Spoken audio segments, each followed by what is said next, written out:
조선시대 대동강물을 한양 상인에게 판 봉이 김선달의 이야기는 많은 사람들에게 웃음을 주는 풍자적인 일화이다. 집집마다 수돗물을 끓여 먹던 시절, 물을 사 먹는 시대가 올 거라는 농담 섞인 대화가 오갔었다. 불과 20년 전의 일상이었다. 그리고 지금은 숨쉬기 위해 공기를 사야만 하는 세상이 올 것이라는 말이 더 이상 농담으로만 들리지 않는다.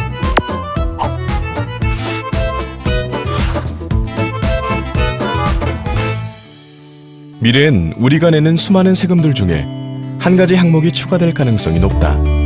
바로 숨쉬기 위해 내는 세금, 호흡세이다. 다소 허무맹랑해 보이는 이런 예측은 머지않아 현실이 될 수 있다. 바로 아마존 정글이 파괴되고 있기 때문이다. 아마존 정글은 지구 전체 산림의 30%를 차지하고 지구 산소의 25%를 공급하는 지구의 가장 큰 허파이다.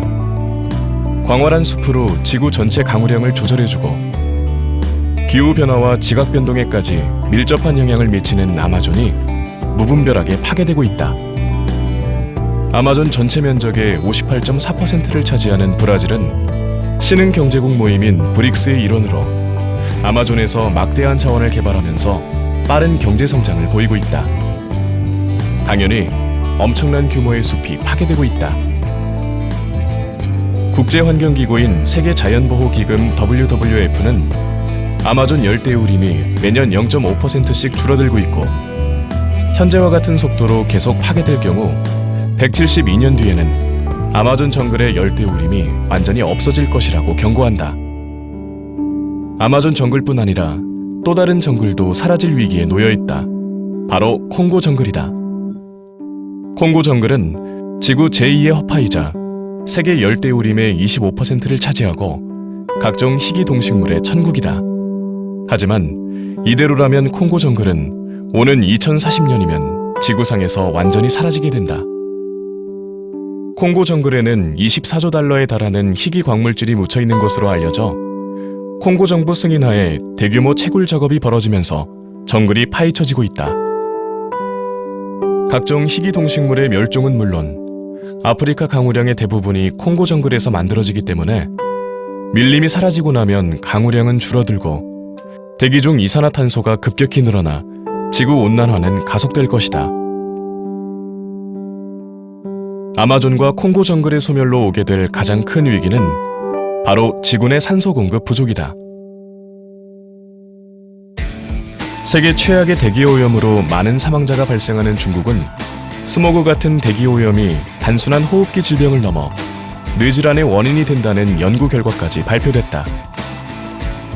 지난 2014년 베이징 국제마라톤에서는 웃지 못할 광경이 연출되었는데 심한 대기오염으로 일부 참가자들이 마스크를 한 채 달리기도 했다. 뿌연 스모그로 몸살을 앓던 베이징 시내엔 맑은 공기를 담았다는 캔을 한국 돈 900원에 판매하는 사업가가 나타나기도 했고 시진핑 주석이 공기가 깨끗하다며 칭찬한 중국 남부의 구이저우성은 실제로 공기 캔 개발에 나서기도 했다. 한국 또한 매년 잦은 황사와 미세먼지로 인해 공기청정기 시장 규모가 2013년 37만 대에서 2014년 50만 대, 5천억 원 규모로 커졌다. 해마다 심해지는 미세먼지 사태로 공기청정기 시장 규모는 2017년에는 2조 원 규모로 성장할 것으로 예상된다. 머지않은 미래에는 어떤 일들이 일어날까? 지금 세금을 내고 수돗물을 마시듯 미래에는 세금을 내고 공기를 사야 할 수도 있다.